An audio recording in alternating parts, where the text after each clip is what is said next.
Hi there, my name is Marcus Taylor. And my name's Adam Zaccarelli. This is a NAIT NewsWatch. This is NAIT NewsWatch Extra. It's a culmination of some stories we worked very hard on over the semester. Yeah, over the course of this past semester, we met a multitude of interesting people with great stories to share. These stories are special to us, so please enjoy our discoveries with those newsmakers who are making a difference and what we've learned. It's not just the two-legged newsmakers we've met. Canada is seeing an increase in desire for service dogs. These types of dogs are able to help a lot of people with disabilities in their day-to-day lives, but service dogs are at a short supply in Canada. Marcus and I were able to cover this story and met someone who actually has a service dog and trains service dogs. It's not an easy task, and the dogs are well-trained employees. Here is that story. Service dogs are becoming a popular alternative for people with disabilities. They can help people with a variety of tasks and reduces the need for medication from the doctor. Doesn't help replace the medicine in some cases, but can often offer some added help. Aspen Service Dogs is a government-accredited organization, and we provide service dogs for individuals with disabilities. We specialize in autism service dogs, facility service dogs, mobility service dogs, and PTSD service dogs. These service dogs can help with a variety of tasks, from calming an individual down, knowing when a stroke is about to take place, or even moving the individual in the proper positions after a stroke. More simple tasks also include retrieving their leash for their owner and staying by their side. By training the dogs to perform a variety of tasks, they become essential in a society that is becoming less accessible for people. You can tell a service dog from a regular dog by the vest they wear on their back. I do know that since the pandemic and since things have opened up, I know that there has been an influx of inquiries into how to receive a service dog. And my best guess to that is probably because people are exploring the world more and realizing that the world is a quite inaccessible place for people with disabilities. A lot of people in the service dog industry believe that my two dogs aren't employed dogs. Service dogs don't have the ability to play, and it's basically breeded out of them. They're trained that playing isn't in their nature. My dogs, however, they'll chase a ball if I throw it. In 2016 is when I got my first service dog. My doctor thought a service dog would help me with my PTSD. So I came into the program as a program participant in 2016. And then after about a year, they asked if I wanted to sit on their board of directors. And then shortly thereafter, they asked if I wanted to chair the charity as well. So that's how I got into the program. John is a military veteran that has a dog for PTSD. He has been training dogs for several years and provided some insight on the costs. On average, he trains 5 to 8 dogs a year and gets about 6 to 10 calls a week for service dogs. The cost to train a service dog is anywhere from $20,000 to $25,000, depending on the disability, where you're located, cost to fly you for training, things like that. So it averages anywhere from $20,000 to $25,000.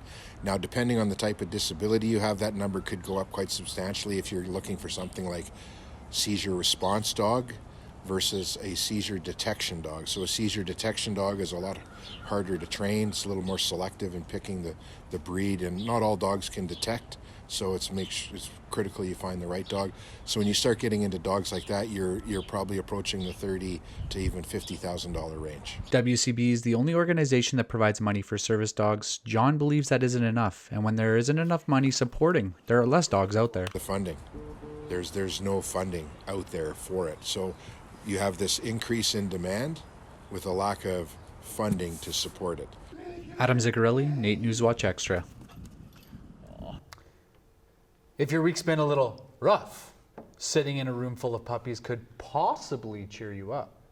Forgive me, the puns. The Doghouse Daycare hosts puppy playdates, as well as some unique training classes. Our Danielle Bernard had a ball checking it out, and she tells us more. Thanks, guys. If you've got a furry friend in your life and you're looking to maybe socialize them, but dog parks make you nervous like a lot of dog owners, there is a local business in Edmonton that offers an alternative, and they offer training lessons to help improve some of your dog's behaviors. Let's go take a look. Sizzle, a miniature American Shepherd, has been with her owner Kristen since the day she was born. When she was only 3 weeks old, Sizzle's eye ruptured due to congenital glaucoma. But that hasn't slowed her down. Good girl. I kept her, and she lived, and we've been performing and doing all kinds of fun stuff since then. She's just a really great dog. Kristen is the training manager at the Doghouse Daycare here in Edmonton. She teaches everything from basic tricks to advanced career and even Hollywood training. She says that successful training starts with a good foundation, and developing that foundation starts young. There you go. Good job. Typically when I teach a new trick, if I have a solid foundation, it only takes a few minutes. I think the hardest trick she ever had to learn was how to hold still. And today the doghouse is all about puppies, as they're hosting a meet and greet where dogs and their owners can come and socialize for a bit. What do you think about that? I think I agree.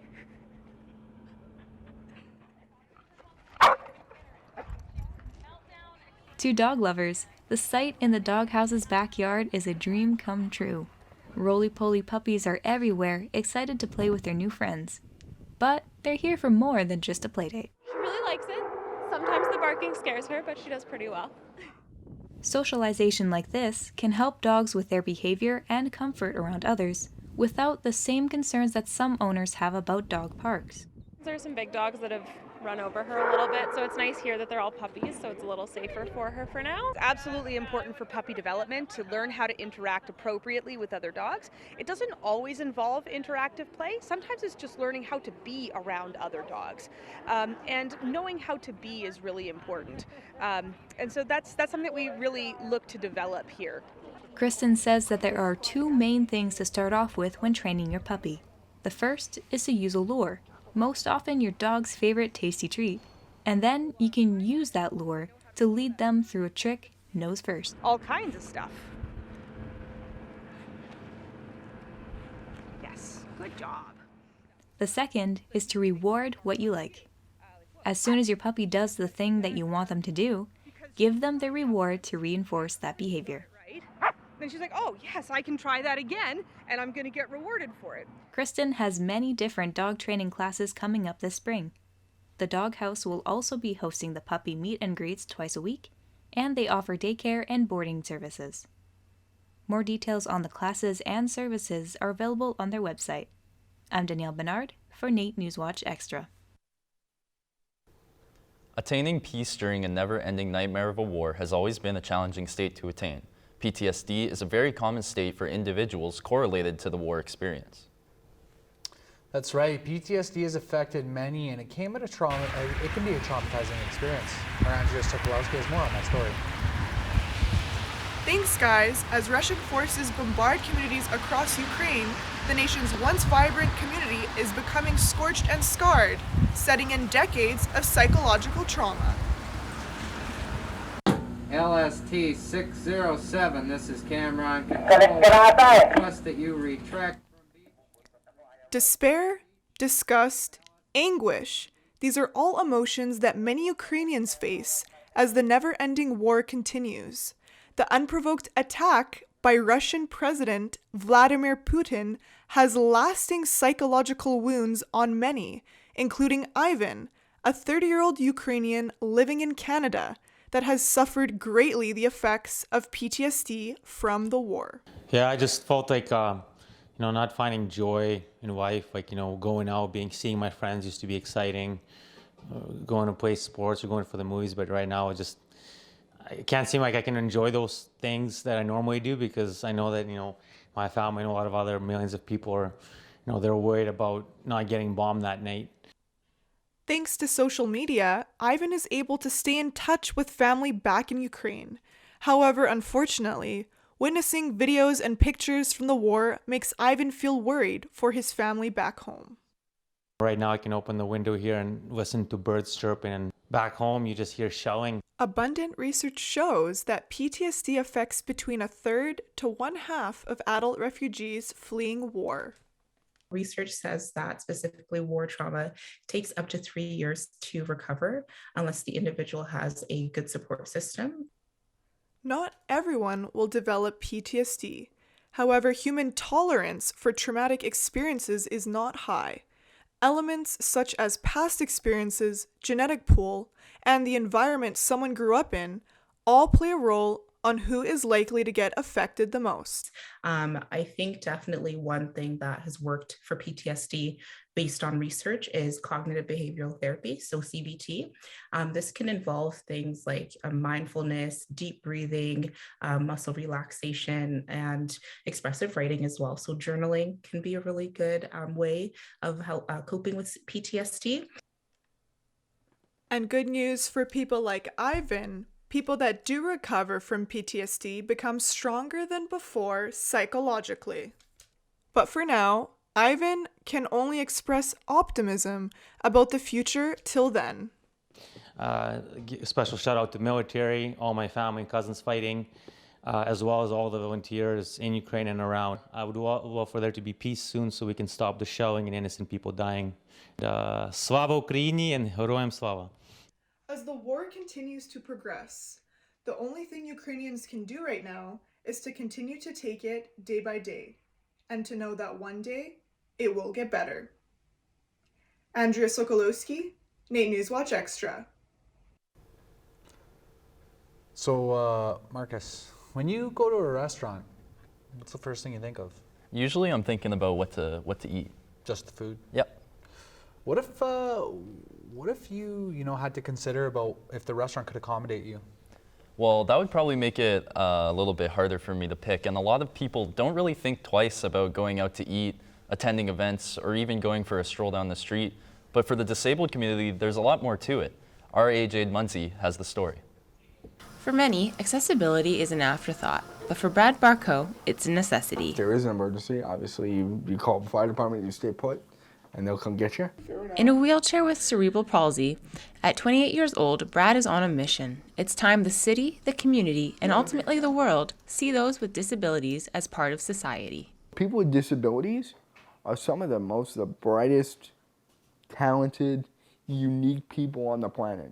Growing up in Spruce Grove, Brad was treated like everyone else. I was never treated any different. My parents did a great job of pushing me into uncomfortable situations to make me comfortable with those situations. And it wasn't until he was older that he started to see a problem.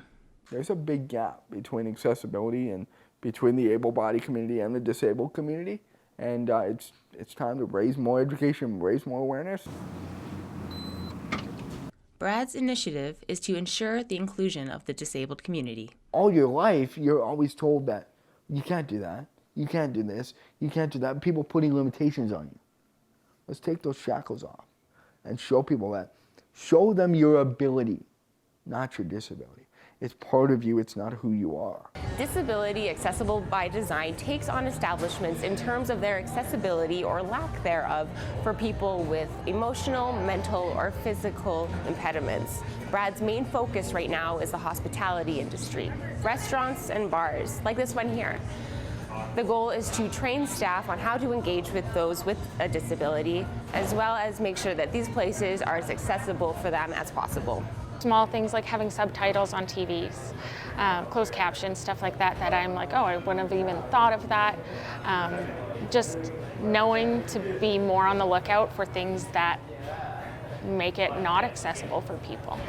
With great success in Edmonton restaurants, Parlor 1919 and Broadway and Grand are the first Spruce Grove establishments to join Brad's accessibility mission. If people can't get in here, we can't have more customers, so why not make it accessible to benefit us and people who do want to come visit. Doing the right thing is always come back and pay us back 10 times more. The City of Spruce Grove has also partnered with Brad to consult on the city's accessibility and what improvements it can make to accommodate its citizens better. Accessibility takes so many different forms, and unless we're talking to the ones that have to face us every day, we're not going to make any good steps forward. Common accessibility initiatives include automatic door operations and bridging gaps between doorways and sidewalks. I'm going to live with this for the rest of my life.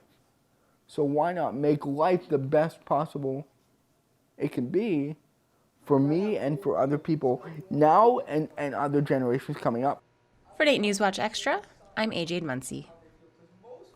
The Canadian Vintage Motorcycle Group is a long-standing club of motorcycle enthusiasts who all share one thing in common: A love of vintage motorcycles. Formed in 1968, the group now has more than 2,500 members across Canada, and between them, more than 7,000 vintage motorcycles.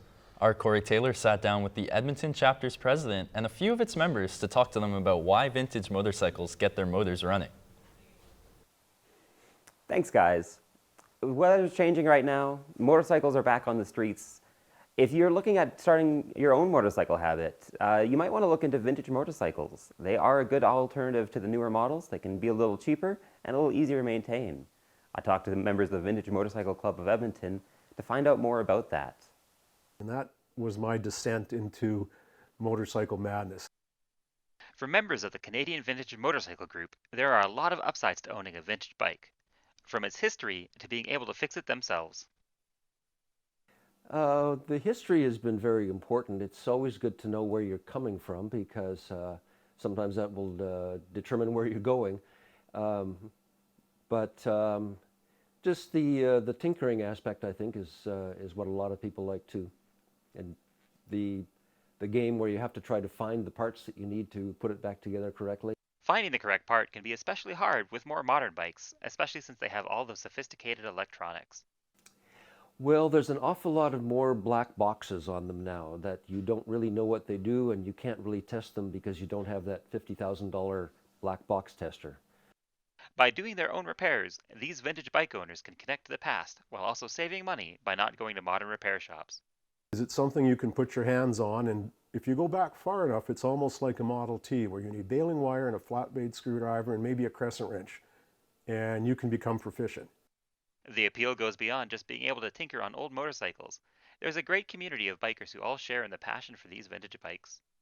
There's an interest in bikes, but there's also the people that go with them. There's some interesting characters and people that you would not have met otherwise.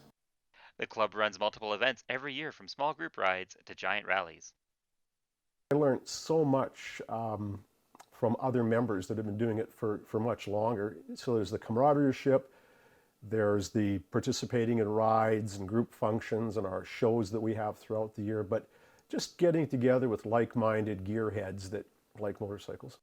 Unlike modern motorcycles, which can run into the tens of thousands of dollars, many vintage motorcycles are much cheaper since they require so much extra maintenance and work to get road ready. This has let some members of the CVMG amass quite large collections. It could range from none to hundreds. There are people with that. There are people I know with 70. If you'd like to learn more about the world of vintage motorcycles, you can visit the club's display in Londonderry Mall. They'll have members on hand to tell you about the bikes and the history of the club. That runs until May 22nd and is open on the weekends to the public. If you could also like to learn more, you can visit their website, cvmgnoral.com. For NAIT NewsWatch Extra, I'm Corey Taylor. Coming up after the break, we take a look at how the gaming industry is on the rise and Edmontonians are logging in. We also take a deep dive into Edmonton's hip-hop community. All that and more, next.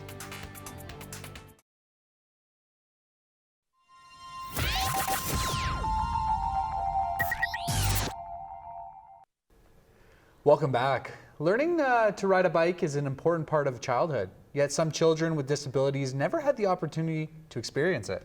One Edmonton-based charity is changing that by making the popular pastime more inclusive and accessible. Thanks, guys. I'm here at the Goodwill Impact Center in the Northwest. This is where a non-for-profit charity that specializes in building bicycles for kids is at. They not only build the bikes, but also modify them so that those kids can finally join the ride.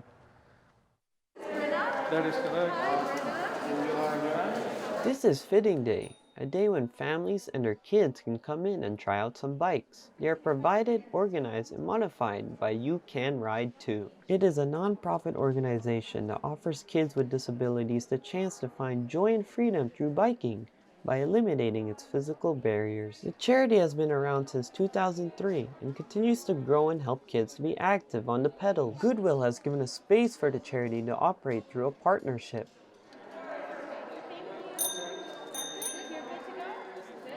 The charity is also trying to make the biking community more inclusive to these kids by making them visible to others in a similar situation. It's a really powerful thing when you have other people who are doing the same thing as you, or maybe even doing it a little bit differently, but you can see them doing it regardless of their situation.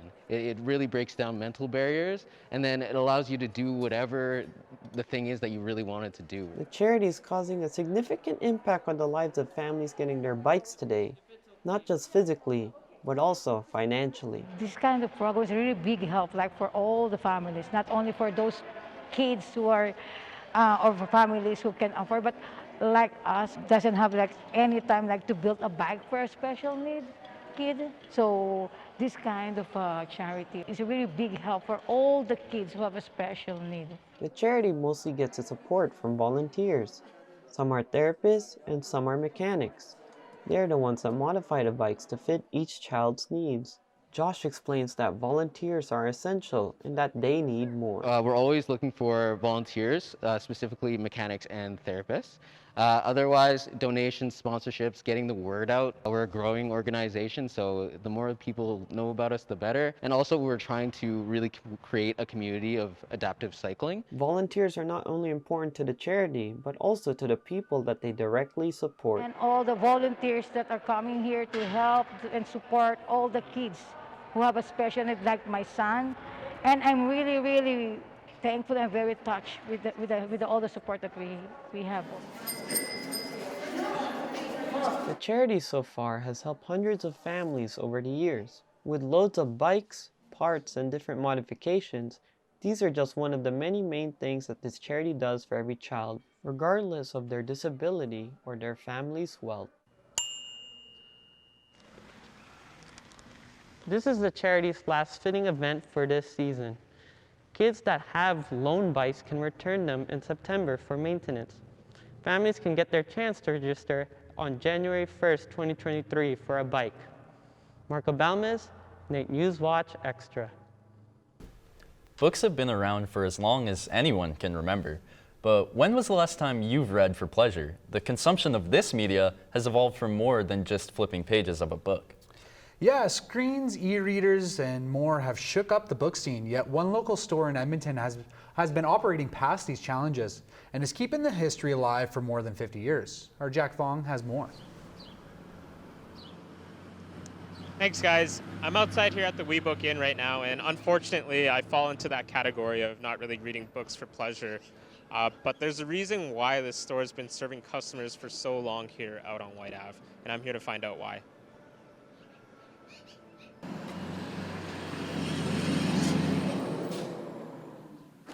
We Book Inn is Edmonton's premier used bookstore.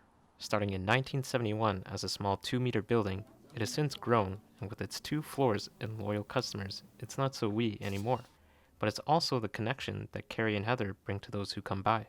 You know, a lot of it is the staff tend to love working at our stores, and that really comes across to the clients. Maybe they're looking for something that has some sentimental value for them for some very personal reasons. So you get to build a really personal connection with people, especially when you come across that book and you know, oh, this person was looking for this. We have to take this and get it to them. The store has had its fair share of ups and downs in the past. A big push in the 90s was as an alternative to new bookstores, right? Because new bookstores were still a big thing in the 90s. And now young adults are reading physical books less due to the many ways to digest the form. Carrie is cautious of what that might entail. I see it as becoming increasingly more important in terms of a touchstone to the past, right? Because I can easily imagine a day where they aren't printing new books for a myriad of potential reasons.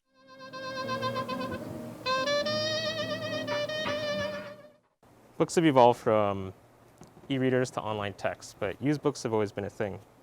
We Book Inn just turned 51 this year. So what is it that makes it so special that its story is never ending? But there's more to this bookstore than just its cover.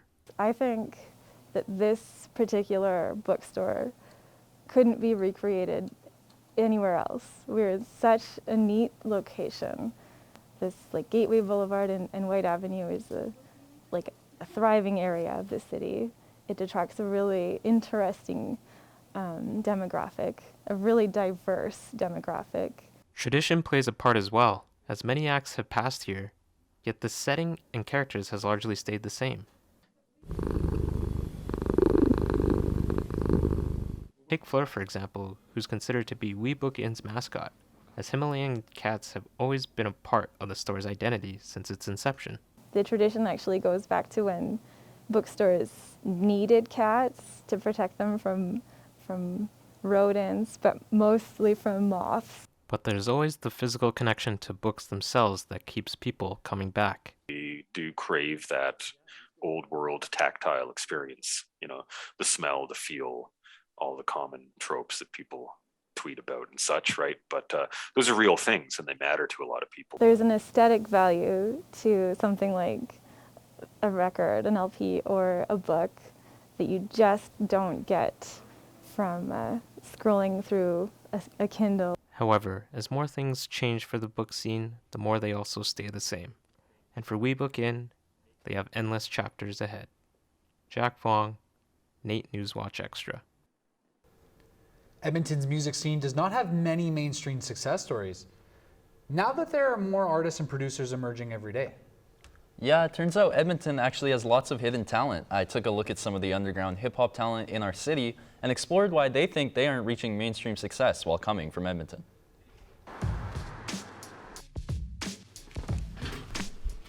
Edmonton's relatively unknown hip-hop scene has begun to grow and change. Edmonton is such an odd place, man. It's simultaneously probably one of the most talent-filled cities I've ever seen, and yet it feels like it has this glass ceiling that no one's shattered yet. What does hip-hop mean to you? Understanding hip-hop is much more than just a genre of music. Hip-hop is a culture, and it has history and it has roots, and it belongs to certain people who originated these things. Hip-hop artists use their music as a way to express themselves, as most artists do, and also to have their voice heard through a different media channel than normal. I try to express myself purely through music because it helps me get through a lot of things, but I think kind of having build a world within music is something that I really enjoy doing because that is a way to express myself. So the community is there, it just hasn't really grown to a widespread thing across the city yet. You know, I don't think it's a frequent thing that average people would go to a rap show yet. I think that's something we're working towards and something we're achieving more, especially with the inclusion of events and, you know, venues like 9910.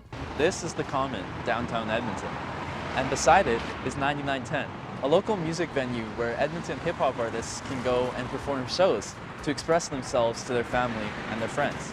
What hip-hop means to me, it means to me being able to like express yourself through music and just express yourself creatively pretty much and just be able to not like express yourself through your music instead of just through yourself. It kind of is an escape because like for example when I'm making beats or whatever alone, it's like you completely zone out on like what you're doing. You just focus on the music pretty much. Creators in the Edmonton music scene are having a tough time having their music heard locally as there is less amount of events being held in Edmonton compared to other major cities. Honestly, yeah, Edmonton does need to have more people promoting the music, but it's not even that. I think Edmonton needs to also like the people who listen to the music and the fans of this music, they have to have a more like open mind. You can have the best music in the world, but like if you don't have a platform or somewhere to perform it, then it's really hard to grow that scene, at least in your city. You know, someone in Berlin could be bumping your music and that's dope, but you're not performing there yet. You know what I mean? Locally, I think what we have to do is bring the underground rap shows and the underground music scene to not be so underground. Hip-hop artists out of Edmonton have been struggling to make it to the world stage. It is underground performances where they are able to express themselves openly to the public. Hopefully one day, one of these talented artists can break through so the world can experience their music. Marcus Taylor, NAIT NewsWatch Extra. The gaming industry is continuing to rise in popularity around the world. From making and playing games, Edmontonians are also joining in. Gene Bayrak joins us with a look at the growing local gaming and development communities. Thanks, guys. I took a trip around Edmonton exploring the gaming community. Turns out it's a lot bigger than what people expect. Let's go check it out.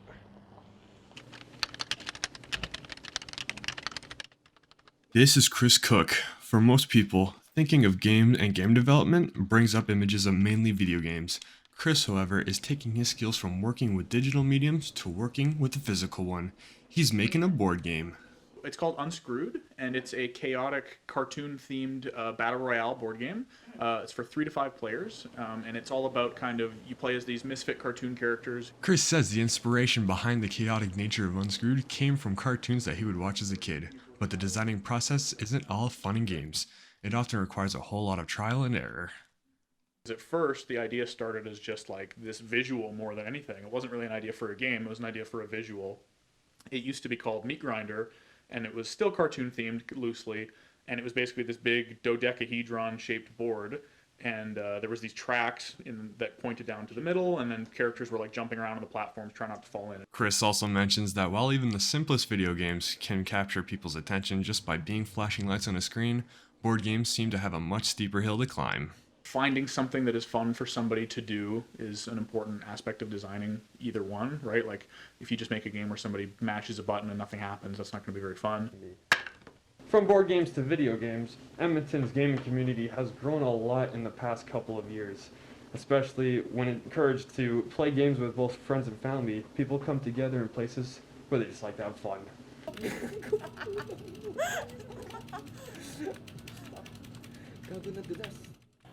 Overclocked offers a place for people who are interested in gaming to be able to come together and try new things, play the games that they love, and try them on generally systems that are much more recent, up to date, with high-end graphics and stuff like that. I grew up playing video games mostly as well. Had a lot of friends, had a lot of family that used to always do co-op campaigns and multiplayer games and whatnot. So what are fellow citizens making? Most projects still in development are kept secret until they reach a stage where they can be presented to the public.